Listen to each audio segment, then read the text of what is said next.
This briefing is on Minuteman Hardness Awareness and was specially prepared for the Minuteman Wing Maintenance and Support personnel.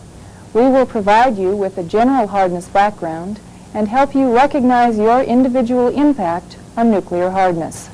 After this brief introduction, we will define hardness to let you know what it really means to the weapon system and how you can affect it. Then we'll talk about the environments that are produced when a nuclear weapon detonates to familiarize you with them. The Minuteman facilities were specially designed to survive these effects, and we'll show you some of the ways this was done. It was also necessary to harden the equipment inside the facilities, and we'll discuss these techniques briefly. The Hardness Surveillance Program measures the level of hardness of the Minuteman sites. From this program, we have a lot of information about the hardness of the sites and the effects of operation and maintenance over the years. We have seen the importance of having personnel who understand what hardness means to the Minuteman system. In the Hardness Awareness section, we'll talk about how you can protect the hardness of the system by the way you do your job. You may see things while you're in the facilities that might be degrades, and you can report them. These sections of the briefing show the importance of having personnel that are aware of hardness as they do their job. During the design and development days of the Minuteman weapon system, the planners developed the overall concept for the system. They considered the mission that it had to accomplish as a second strike weapon and also the threat of an enemy attack. Extensive analysis was done to define the nuclear environments that would be produced by an attack, and specific criteria were developed for the design of the system. It was designed to meet these nuclear criteria, and considerable testing and analyses were performed during the production phase to ensure that it did. The system was fielded, and additional testing was performed to make sure that it was a survivable system. There is very little new design work going on, except as certain components become obsolete. It's very important that the immense investment in hardness is protected during operation and maintenance of the system. Hardness is the ability to survive a nuclear attack and successfully complete the mission. These enemy nuclear attacks may occur when the Minuteman is in its hardened silo or at any point while it is in flight. They may even occur upon re-entry. Both the ground system and the missile were designed to survive all of these attacks. It is the responsibility of everyone who works in and around the Minuteman system to see that nothing happens to degrade this hardness. It takes continual awareness by everyone involved in operating and supporting the Minuteman system.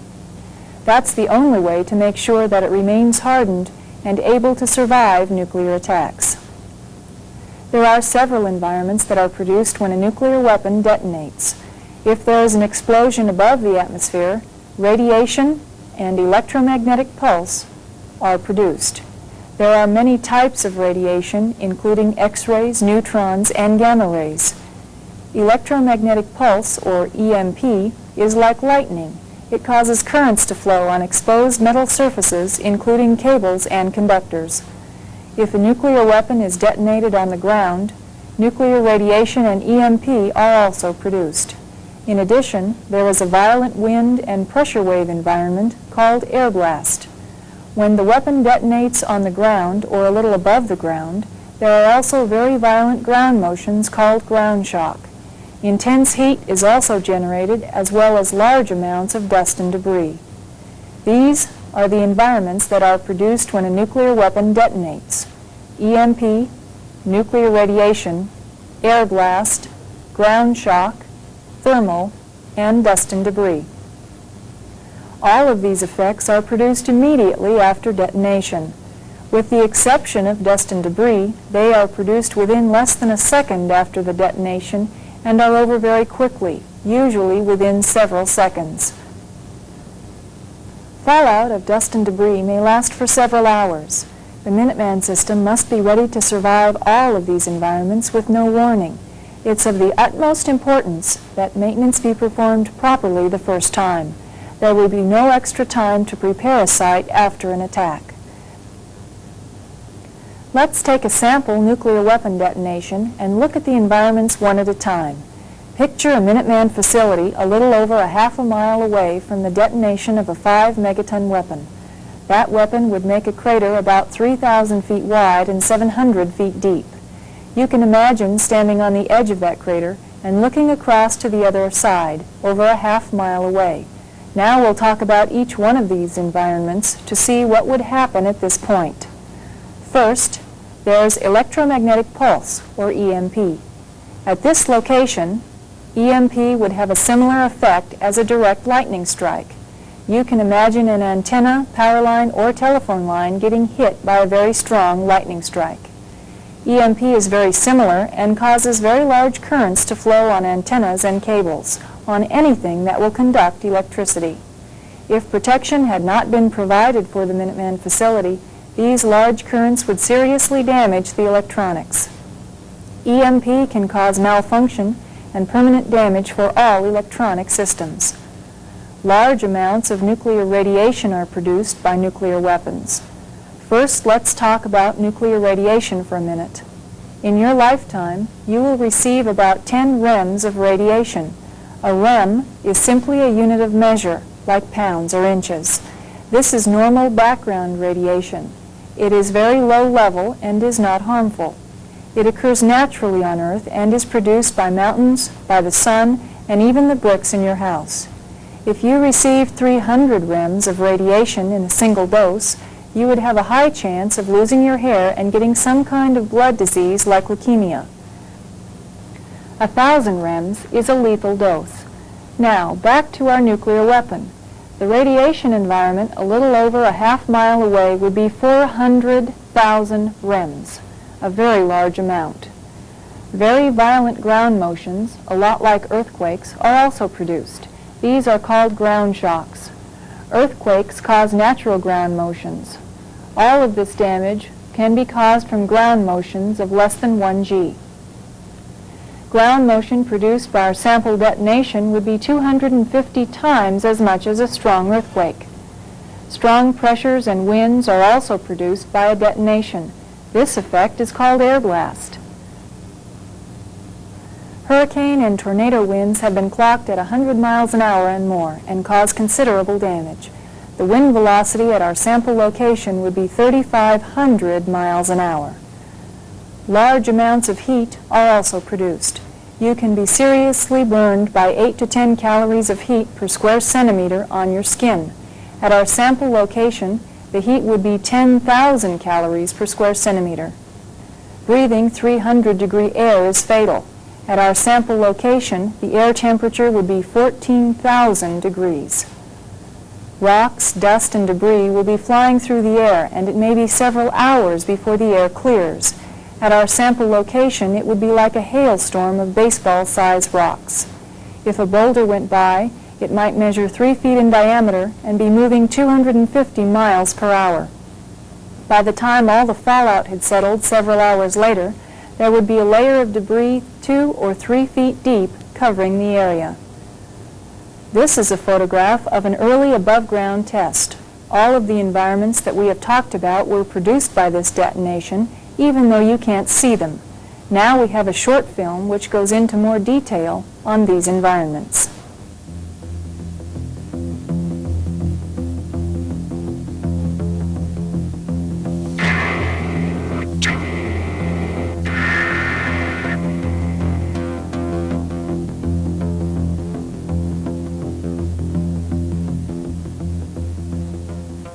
The detonation of a nuclear weapon produces violent environments, some of which are not readily observable. For example, nuclear radiation particles are much too small to be seen by the human eye. The effects of EMP cannot be observed either, except in those instances that produce lightning bolts. These can be seen under certain atmospheric conditions. Rapid ignition of flammable materials results from the intense heat that is generated. The violent motions from the air blast and ground shock environments are also readily visible. The same is true of dust and debris. We will concentrate on these visible environments. This is an airburst of a typical nuclear weapon exploded at a height of about 2,000 feet. The first observed effect is a brilliant flash of bluish-white light that overwhelms the vision of even distant observers. The nuclear radiation that is released is composed primarily of gamma rays and neutrons. Large amounts of energy are released, creating a ball of fire, an incandescent sphere of glowing gases with an internal temperature of several thousand degrees that starts to climb into the sky. This particular fireball, a fraction of a second old, was created by a nuclear detonation with an energy equivalent of 20,000 tons of conventional explosives. It has internal pressures of thousands of pounds per square inch. As it expands, the surrounding air is heated at a fantastic rate of speed. The luminous fireball grows to a diameter of about 1,000 feet. Materials on the ground are either vaporized or their exposed surfaces are melted. The high turbulence continually scours away the molten materials, exposing fresh surfaces to the hot gases. If weapon systems are exposed to this thermal environment, some surface materials can become welded together. The high-temperature fireball gases must be prevented from penetrating the facility. Within a fraction of a second after the explosion, the blast wave separates from the fireball and, traveling many times faster than sound, moves outward to batter the target area. It is this blast wave that is so devastating to objects on the ground. Pressures will down buildings, antennas, power lines, and fences. They roll things end over end, as though the wind had suddenly begun to blow thousands of miles an hour. It also squeezes objects on the surface of the earth and gives a powerful slap downward to objects under the surface. The air turbulence also forms a dust pedestal, which follows the rising cloud, developing into the characteristic mushroom shape of a low altitude or ground burst. Losing brilliance rapidly, the fireball is colored an orange-brown by the release of oxides of nitrogen from the superheated air. Turbulent and still glowing, the fireball moves upward with an initial velocity of more than 100 miles per hour. As incandescence disappears, condensing water vapor begins to whiten the cloud. At still greater heights, ice crystals form and flow over the edges of the cloud to form a pure white color. Under certain atmospheric conditions, an ice cap may form above the cloud. Eventually, this cloud, with a diameter of about 3 miles, may reach an altitude of 50,000 feet. Then slowly, it drifts away, mingling and blending with the clouds until it can no longer be identified by the human eye. Generally speaking, the main damaging effects of a nuclear weapon detonated within the atmosphere are blast and shock, heat or thermal radiation, nuclear radiation, and electromagnetic radiation or EMP. To add to our knowledge of the blast and shock effects of a nuclear weapon detonation, an extensive test program of low-level testing was conducted. Here, remote control cameras record the visible effects of a nuclear blast. These effects are far below those that a hardened weapon system would survive. The shock wave has a very long duration compared to that of conventional explosives. A nuclear shock wave can envelop a structure and completely destroy it by pressure and dynamic wind effects, even at the low weapon yields that were used for testing. For bursts on or close to the ground, the damaging effects of the shock wave are maximized by a reflected wave from the ground. Many tests were performed to investigate blast and shock effects on different types of structures, including masonry, steel frame buildings, reinforced frame buildings, and wood frame construction. The side-on pressure which hits a large building can be much greater than the pressure occurring in the open. This is caused by the air piling up against the building. As I mentioned, the testing you have just seen was performed at a very low level compared to the environments that the Minuteman system was designed to survive. Many simulation tests were performed to determine how it would survive high-level environments. One very important test was the High Explosive Simulation Technique, or HEST test. This was a very large-scale test where explosives were used to simulate the overpressure effects of a nuclear explosion. Various types of tests were used to simulate the other nuclear environments as well. A structure of steel and wood was constructed over an actual Minuteman launch facility and filled with primacord explosive.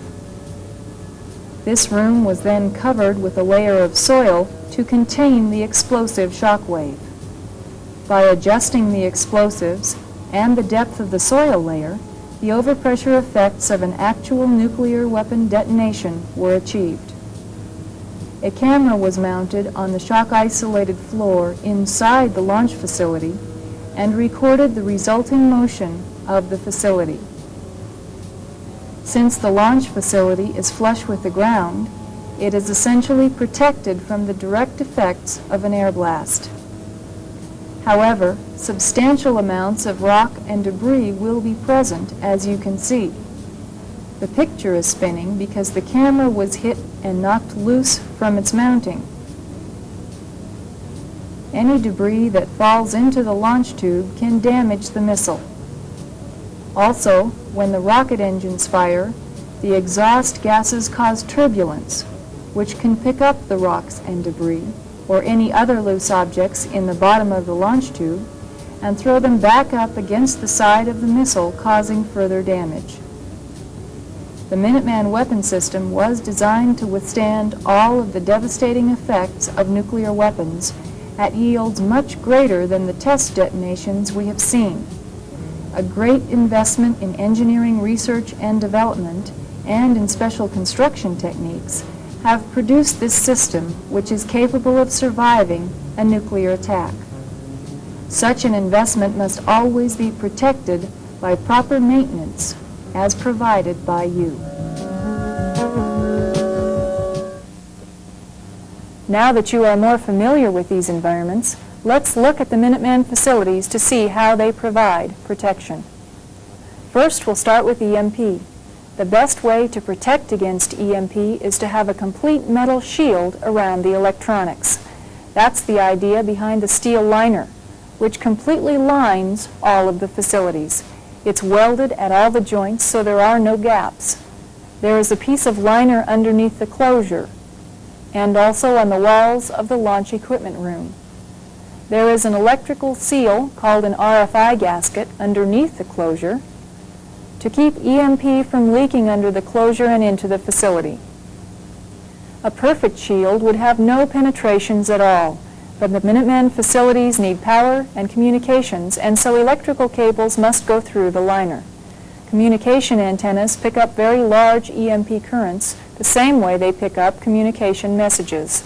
Buried cables also pick up very large EMP currents. For example, the HIC cable may have 10 or 20,000 volts of EMP.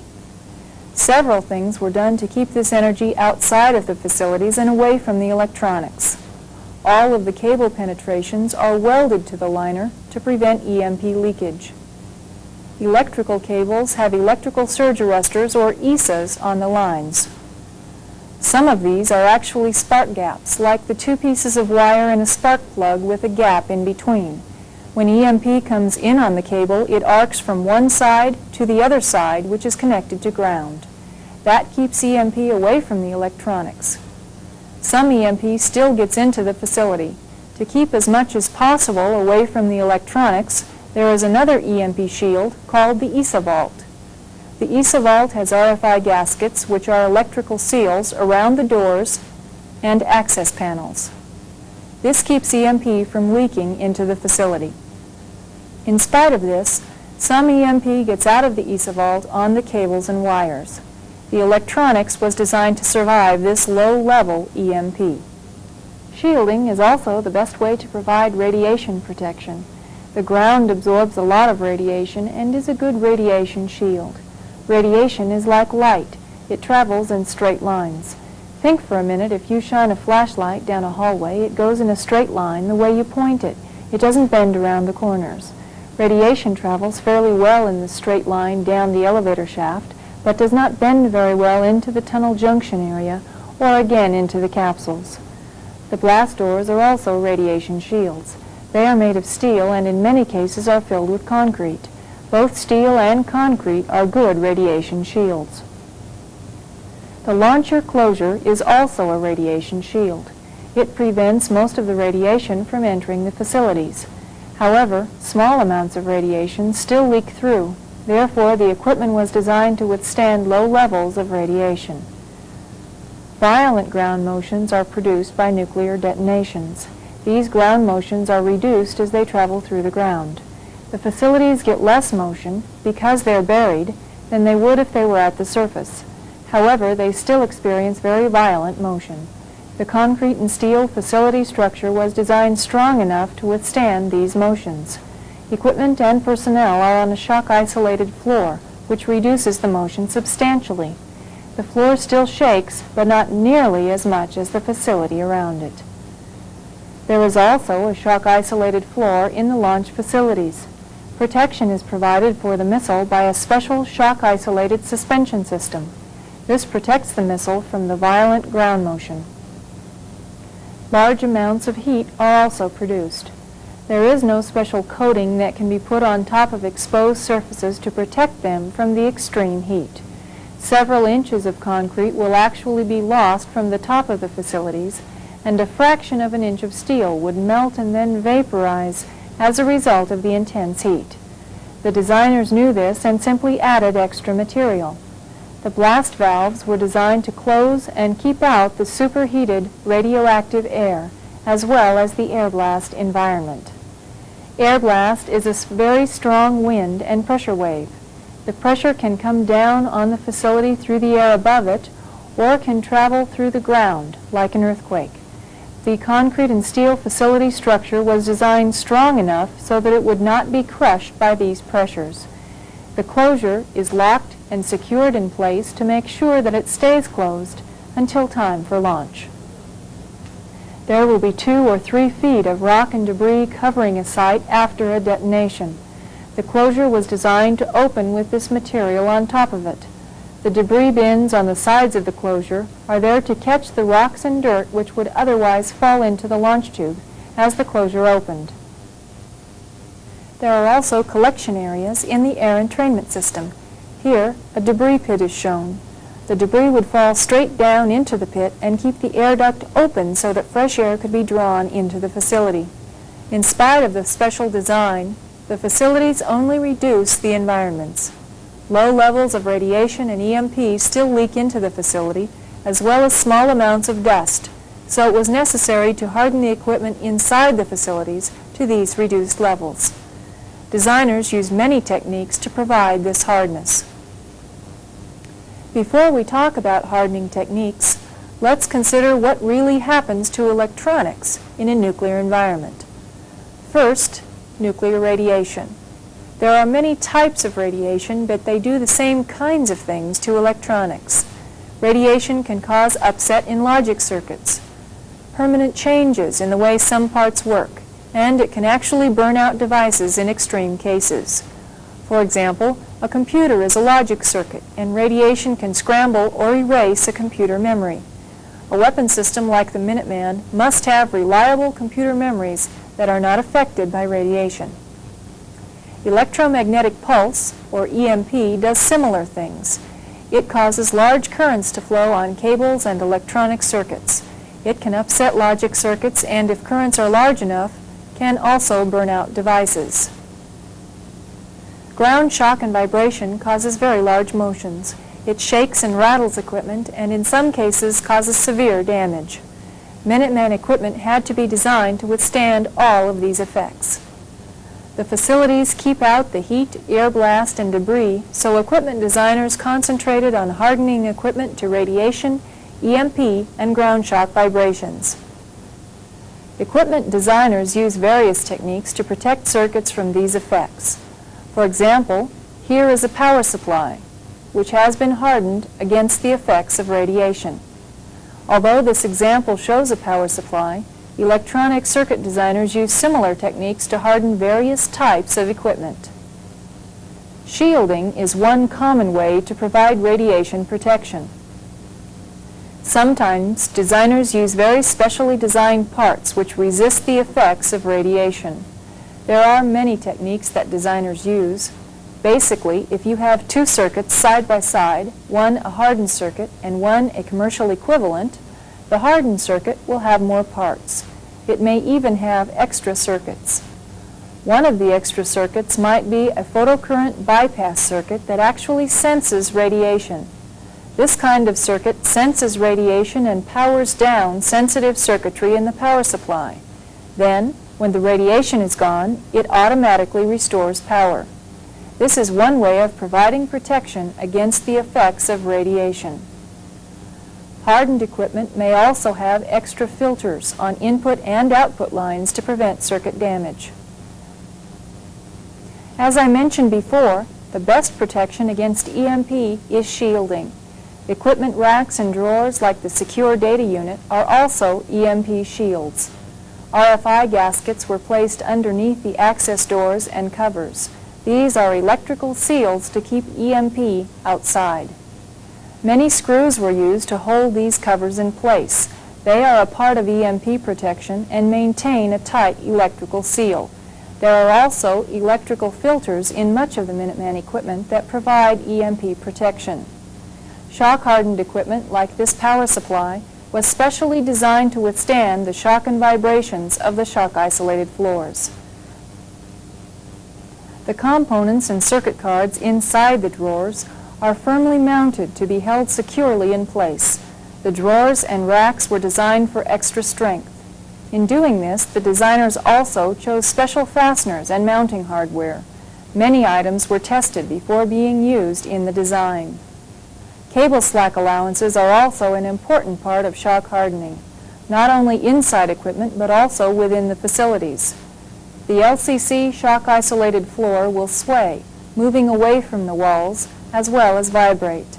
There must be enough slack in the cabling to allow for these extra motions. If cables are too tight, they will be stretched or pulled apart during these violent motions. Everything must be properly secured and nothing left loose. A loose object could bounce around the facility and damage anything it hits. Torque requirements are another very important part of shock hardening. The strength of a bolt is determined by the shank and thread diameters, the number of threads per inch, and the material it's made of. Designers calculated shock loads for various drawers and racks and chose specific bolts for the various places.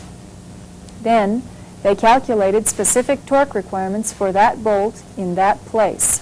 These are just some of the ways that designers provided protection.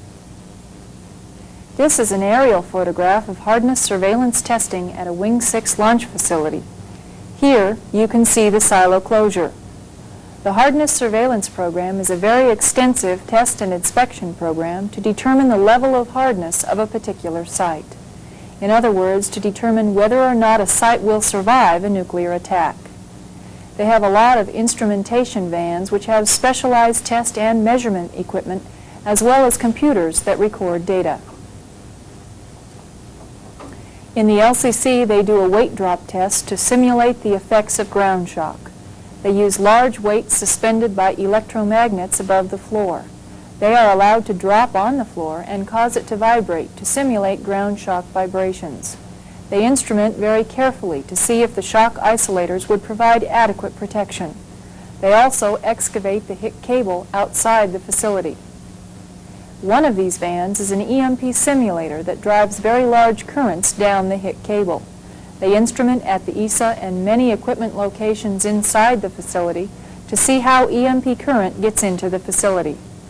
They check to see if the ESA fired when it was supposed to, how much current got out of the ESA vault and into the eye boxes, the communication circuits, the computers, and other critical electronic equipment. Again, they are looking for hardness degrades that would keep the facility from surviving a nuclear attack. These hardness degrades do not show up in the functional self-testing. The green light can be on for any system and in fact for a whole site, but still for some reason the site might not be able to survive, so we would have a red light for hardness. These hardness degrades do occur naturally as the result of aging or corrosion. Things are also wearing out because the system has been operating a long time. Any loose or improperly secured items can be hardness degrades as well as safety hazards to crew members in the LCC. Some of the hardness degrades found by the hardness surveillance teams are related to operation and maintenance of the system. That's why it's very important for all personnel working in and around the Minuteman system to be aware of the importance of hardness as they do their job. In this way, we can ensure that the Minuteman remains a hardened, survivable weapon system.